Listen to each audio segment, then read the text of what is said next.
Que agora passo a conversar com o governador Carlos Moisés da Silva. Nós vamos falar da operação de ontem da Polícia Federal aqui em Santa Catarina, envolvendo o governador.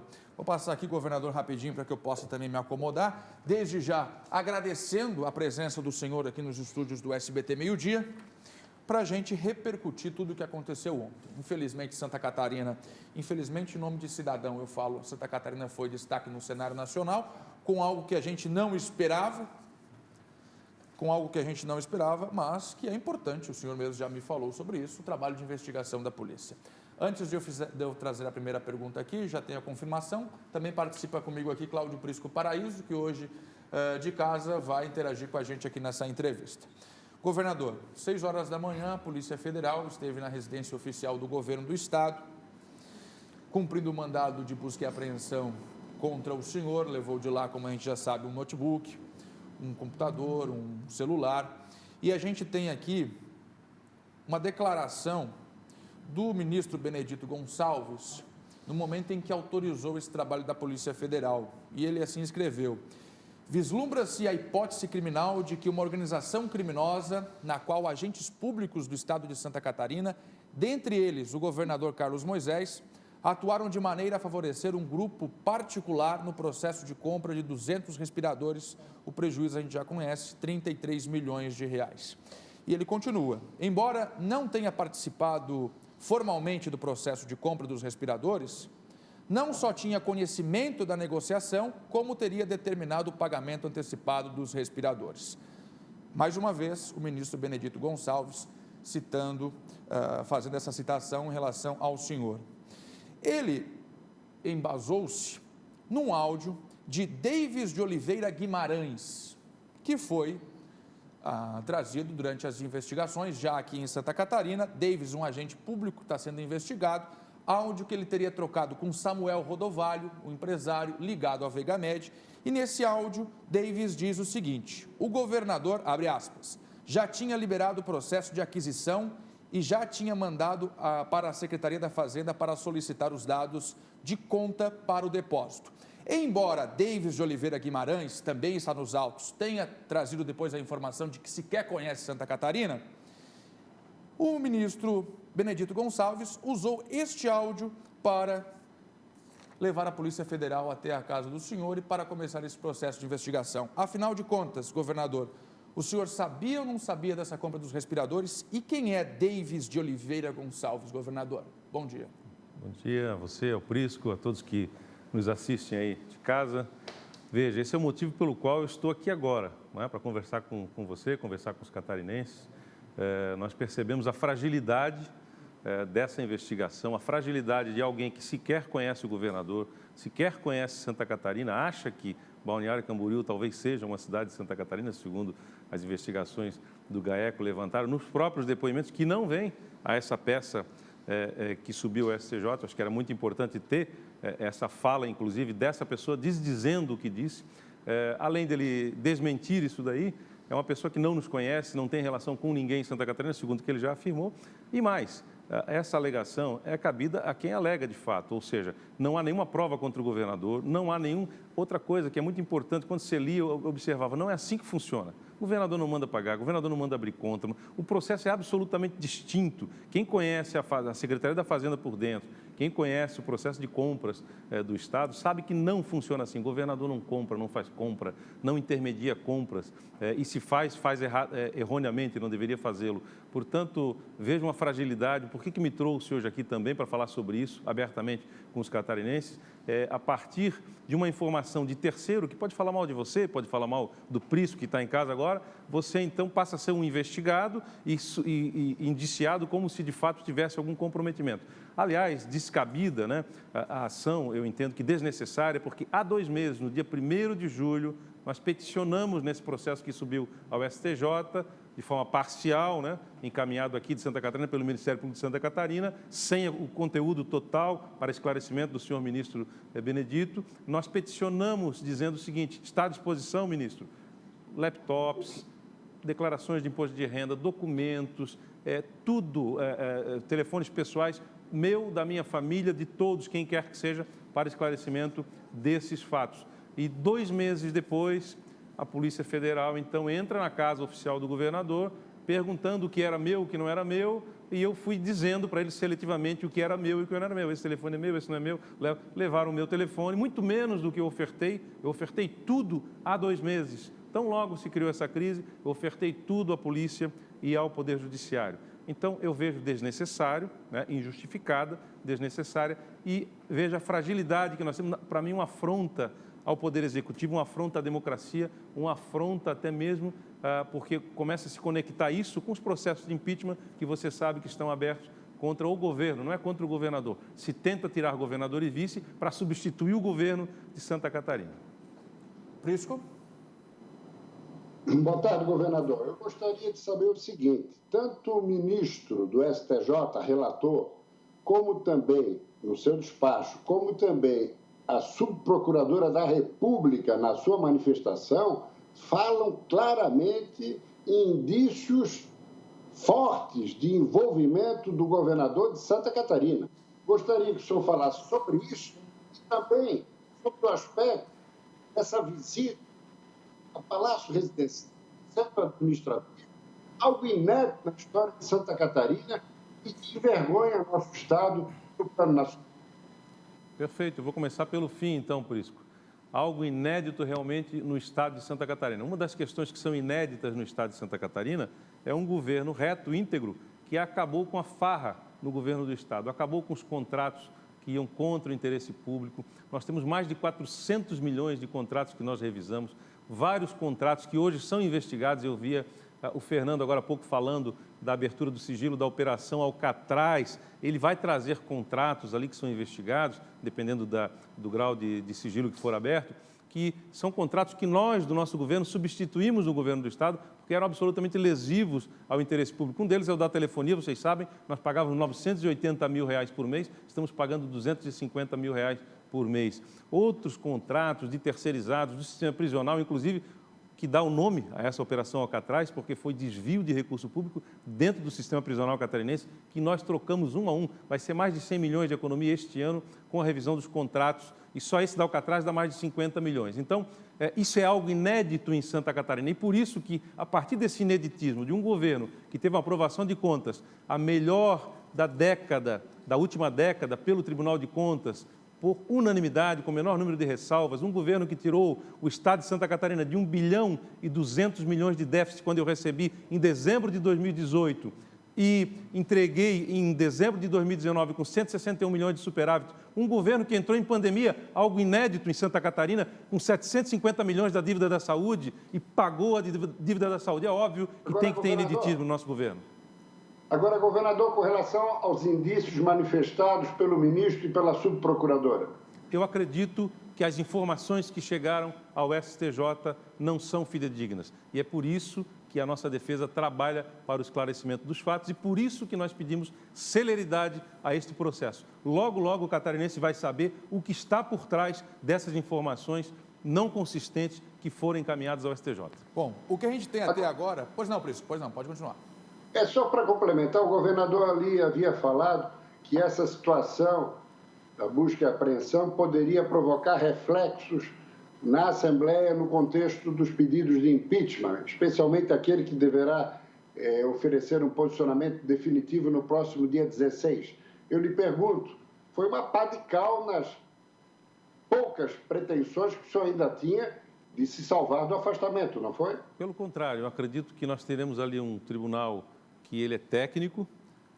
Qualquer jurista que observa a fragilidade destas provas dos autos para esse tipo de acesso à casa do governador, 2 meses depois, mesmo depois de termos peticionado em juízo, entregue mais informações do que se pegou, eu percebo que esse tribunal, que tem 6 desembargadores e mais 5 deputados, vão poder perceber que essa ação é uma ação que não se coaduna com a necessidade do momento, que não reflete com a materialidade das provas dos autos e que ela vai além da necessidade, uma vez que nós tínhamos colocado todas as informações à disposição das autoridades. Portanto, eu acredito que isso não interfere, Prisco. Agora, governador, se fala aqui do conhecimento do governador com relação a essa compra, semelhante ao que foi apurado pela CPI, que colocou o senhor como o erro do senhor, a omissão com relação a essa compra fraudulenta. Agora, o senhor disse que não tinha conhecimento, que o senhor não compra, o senhor não paga. Mas aí começamos aqui a observar a relação de pessoas que estão nestas investigações. Primeiro, o seu braço direito, o ex-secretário da Casa Civil, Douglas Borba, que, durante a CPI, servidores colocavam que ele representava o senhor e muitas vezes negociava em nome do senhor. Agora veio a surpresa. Também o secretário da Casa Civil, que assumiu logo depois dele, Amândio Júnior, também é citado nas investigações, inclusive pedindo pedágio para não romper o contrato, ou seja, era do governo, deveria contribuir com as contas do governo e, pelo que diz a investigação aqui, estava cobrando pedágio para o senhor não se livrar dessa bomba. Ainda tem o Yuri, que também sofreu mandado de busca e apreensão, e outros integrantes. A pergunta é, governador, com tantas pessoas dentro do seu governo tendo conhecimento, o senhor não recebeu essa informação? Porque, afinal de contas, durante as entrevistas coletivas, durante a pandemia, o senhor citava, eu lembro de muitas delas, estamos em compra de respiradores. Com relação a essa aqui, o senhor não tinha nenhuma informação? Nenhum desses sujeitos aqui avisou o senhor? Todas as compras foram feitas dentro da adequação. Essa compra não terminou bem. Inclusive, nós temos uma empresa privada que tentou comprar também na mesma metodologia, adiantando o pagamento e não terminou bem. As compras da saúde, como foi o caso das compras dos respiradores da VEG, que nós conseguimos fazer, entregar, e não teve ninguém em Santa Catarina que ficou na fila esperando uma vaga de UTI por conta das ações do governo. E mais, você pergunta, você não sabia, governador? Obviamente que o conceito era montar UTIs. Se vai respiradores, medicamentos para sedação, se vai monitores, se vai camas, a ordem é montar UTIs. Quem faz isso é o pessoal da saúde, o governador não compra. E mais, quando soube que havia uma irregularidade, no dia 23 de abril, que eu soube que, além de não estarmos recebendo, que havia um atraso na entrega, houve o pagamento antecipado, eu disse, opa, a partir de agora é caso de polícia.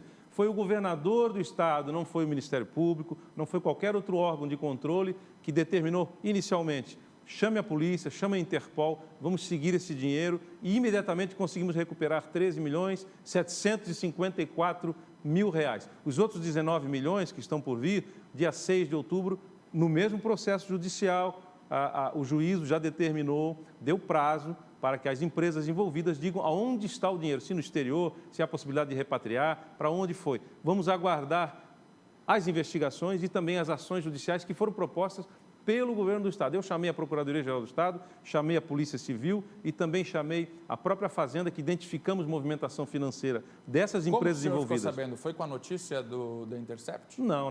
No dia 23, o Intercept me parece que foi quase final do mês, eu não tenho a data do Intercept, mas você pode talvez me ajudar. No dia 23 eu determinei que fosse instaurado um inquérito. Quem avisou o senhor do erro? A partir da hora que o secretário Elton me comunicou, olha, não recebemos e não há expectativa de receber, tem problemas graves. E aí nós fomos conversando, eu digo, não, mas obviamente que não pagamos. Eu disse, não, infelizmente eu fui informado também, ele informou que não sabia, que o pagamento efetivamente havia sido feito de forma adiantada. Aliás, não foi um pagamento adiantado, me parece que foi uma certidão no processo de compra dentro da Secretaria da Saúde. Governador, que mas provavelmente... Só um pouquinho, Prisco, diante de tudo isso que aconteceu, o senhor recebeu a informação, o senhor governador, o senhor chefe do Estado.